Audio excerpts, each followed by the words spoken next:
Retire ചെയ്തതിന് ശേഷം രാഷ്ട്രീയ മേഖലയിലേക്ക് ഒരു കടന്നുവരവ്, പ്രത്യേകിച്ചും രാജ്യത്തെ പല സംസ്ഥാനങ്ങളിലും ഇതുണ്ടായിട്ടുണ്ട്, പലരും മന്ത്രിമാരായിട്ടുണ്ട്.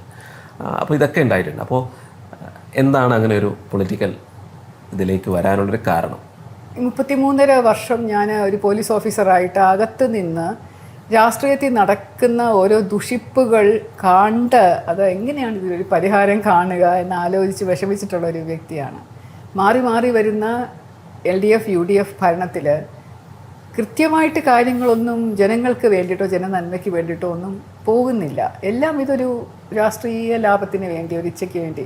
ചില സമയത്ത് കേസുകൾ തന്നെ ഉണ്ടാക്കും, അതറിയുമെന്ന് എനിക്കറിയില്ല. അത് പോലീസ് ഓഫീസറായിട്ട് ഇരുന്ന ഒരാളായതുകൊണ്ട് അത് പറയാൻ പറ്റുമെന്നും എനിക്കറിയില്ല. But they create cases.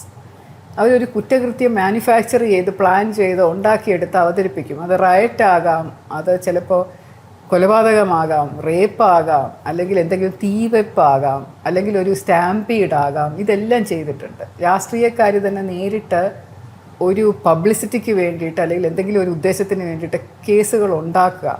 That is untolerable to me. ഞാനത് പല പ്രാവശ്യം കാണുമ്പോഴും എനിക്ക് ഭയങ്കര വിഷമം തോന്നാറുണ്ട്.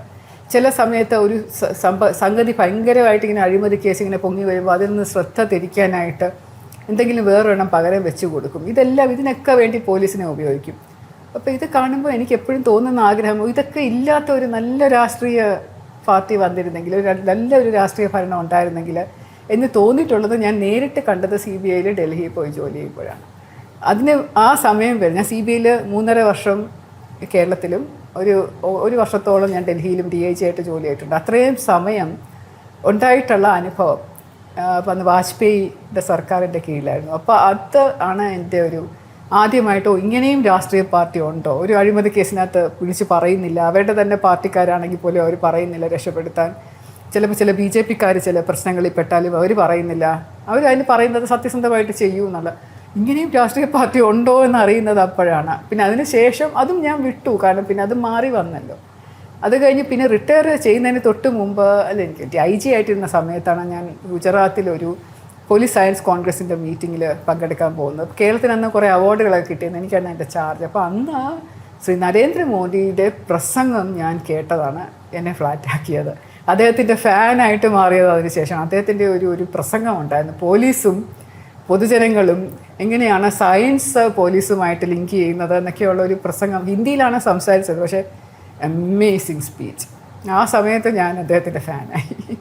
അതിനുശേഷം പിന്നെ അങ്ങോട്ട് രാഷ്ട്രീയത്തിൽ നിന്ന് നമ്മൾ രാഷ്ട്രീയ പ്രവേശനം എന്ന് പറയുന്നത് എൻ്റെ സ്വപ്നത്തിലുണ്ട്, എൻ്റെ രക്തത്തിലുണ്ടെന്നൊന്നും എനിക്ക് തോന്നിയിട്ടേ ഇല്ല.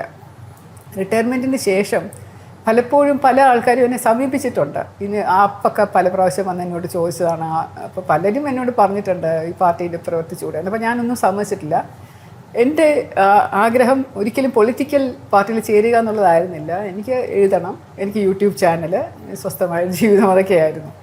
പക്ഷേ BJP വന്ന് എന്നോട് അത് അഭ്യർത്ഥിച്ച് അപ്പോൾ ഞാൻ അപ്പോഴേക്കും RSSൻ്റെ ചില പരിപാടികളിൽ പങ്കെടുത്തിട്ടുണ്ടായിരുന്നു. എനിക്ക് അവരുടെ രാജ്യസ്നേഹം, മാതൃസ്നേഹം എന്ന് പറയുന്നത് ഇഷ്ടമായതുകൊണ്ട് BJP വന്നൊരു മെമ്പർഷിപ്പും കൂടി എടുക്കണം എന്നിങ്ങനെ അവർ അഭ്യർത്ഥിച്ചപ്പോഴും ഞാൻ വേണ്ടാന്ന് പറഞ്ഞു. പക്ഷേ 4ാമത്തെ പ്രാവശ്യം വന്നപ്പോൾ ഞാൻ യെസ് പറഞ്ഞു. കാരണം അന്ന് നരേന്ദ്രമോദിജിയുടെ ആ ദിവസം ഞാൻ കണ്ട ഒരു കാര്യം, സെപ്റ്റംബർ മാസത്തിൽ ഒരു ക്യാൻവാസിങ് നടക്കുന്നുണ്ട് അംഗത്വം എടുക്കാനായിട്ടുള്ള. അപ്പോൾ അദ്ദേഹം പറഞ്ഞത് നിങ്ങളെല്ലാവരും അണികളാകൂ, സബ്കെ സാത്ത് സബ്കെ വികാസ് എന്നൊക്കെ പറഞ്ഞ് കേട്ടപ്പം അതിൻ്റെ പേരിൽ ഞാനൊരു അംഗത്വം എടുത്താണ്. പിന്നെ അതിന് ശേഷം എനിക്ക് തിരിഞ്ഞു നോക്കേണ്ടി വന്നിട്ടില്ല.